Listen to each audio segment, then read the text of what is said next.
all depend on the willingness of Hamas to make some sort of a hostages deal. This Right. is the main issue right now, and I can assure you that in Israel is the most important issue, uh, But do you think publicly is and that as well. likely? Because the prospect of a deal, it was thought that perhaps the hostages were being held at the Al Shifa hospital, and we've obviously heard of two bodies near or in the hospital in the last 24 hours. So is time running out for some kind of deal on the hostages? Well, I think the real issue right now is about Hamas. To what extent Hamas is willing to have a deal? I can assure you that in Israel, the willingness for having some sort of a deal is very, very strong. And that these hospital searches have not yet unearthed what perhaps the IDF might have hoped for. Where does this leave Israel's repeated and insistent claims that Hamas is using medical facilities to conceal its operations? Well, I wouldn't say that the right issue right now is the humanitarian aspect, because the northern part of the Gaza Strip is quite empty of civilians. I think the biggest issue is what is happening in the south, because most of the Palestinian population and the Hamas terrorists consecrated in the southern part of the Gaza Strip. And this is a major challenge for the IDF, for Israel. What is next? Right. In the background, we have the problem of the hostages, which make the situation even more complicated. So I would say it's a matter of, time to understand where are we heading and what kind of options do we have? True options, not just desires or, assumptions. Well, there's so much to unpick from what you've just said there. Let's start with the humanitarian situation in the south. As you've said, the UN's World Food Programme said in the last few hours that Gazans face the immediate possibility of starvation, and the WHO is warning of disease. So is it now a time to look at an extended ceasefire, humanitarian ceasefire, to evacuate civilians who are sick and in bad need of help? Well, I think it's all depend on the willingness of Hamas to make some sort of a hostages deal. This is Right. the main issue right now, and I can assure you that in Israel is the most important issue, uh, But do you think publicly is and that as well. likely? Because the prospect of a deal, it was thought that perhaps the hostages were being held at the Al Shifa hospital, and we've obviously heard of two bodies near or in the hospital in the last 24 hours. So is time running out for some kind of deal on the hostages? Well, I think the real issue right now is about Hamas.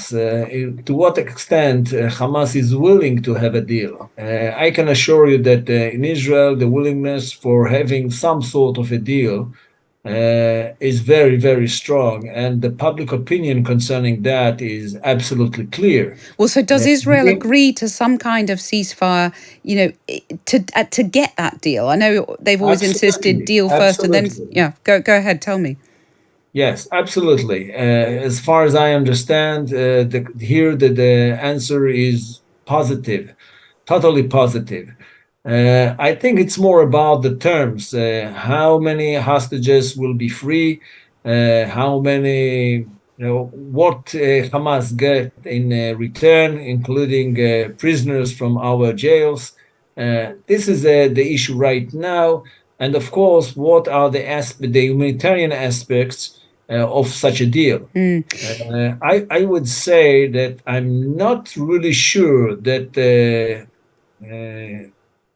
Hamas does understand the magnitude of the campaign right now, because most of his leaders are in the subterranean, in the tunnels. And I'm not so sure whether they do really understand to what extent the situation is so severe from Palestinian perspective.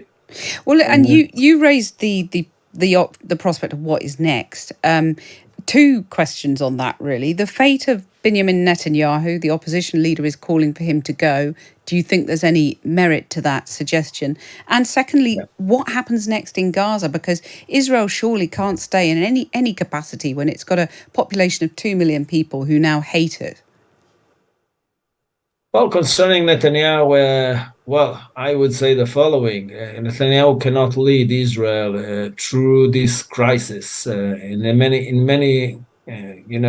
Concerning all the political aspects of the last 10, 11 months, I would say that Netanyahu deteriorated the situation of Israel, the stand of Israel, internationally, domestically, from any other perspective, and that's affect the security situation of Israel and the level of deterrence conducted by Israel. So I would say that Netanyahu should take the blame, and therefore he need to go home. Right now, is a leader that afraid from his own people. He doesn't visit, the communities that were so badly hit by the brutal attack of Hamas on October 7th. So he should go home and as soon as possible. He won't, though, will he? Well, I believe he won't do it.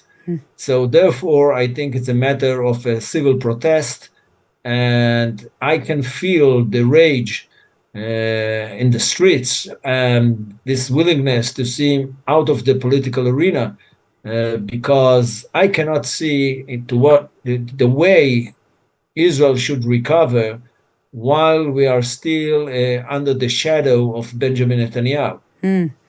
Yair Golan, thank you very much for joining us with that analysis. A former Deputy Chief of Staff in the IDF, an ex-member of the Israeli Parliament, Yair Golan there.